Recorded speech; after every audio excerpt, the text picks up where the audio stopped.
రామ చక్కని సీతకి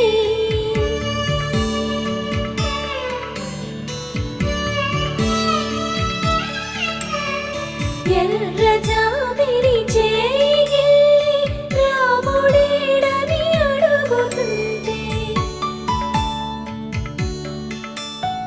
చూడలేదని పెదవి చెప్పే చెప్పలేమని కనులు చెప్పే నల్ల పూసై